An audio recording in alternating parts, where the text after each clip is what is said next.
السلام علیکم و رحمت الله و برکاته برادرها، خواهرها، غریبا. اینمی خواهرچه ما با فرزندش در این شهر غریبی گذشته است. برادرها، مسئله هم هست است.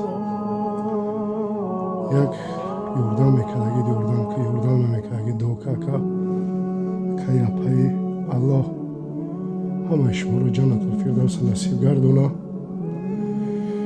الله بزرگ رحمتشون کنه. لا اله الا الله محمد رسول الله انا لله و انا الیه راجعون. یا الله، یا الله بزرگ، التماس برادرها فخارتونین یک دستگیری کنین، همه را با وطن روی کنین. انشالله در زندگی تو آرزوتون نمیرسیم. الله همت نگاه بموشه. امین. یا خواهری ما را الله نگاه بموشه.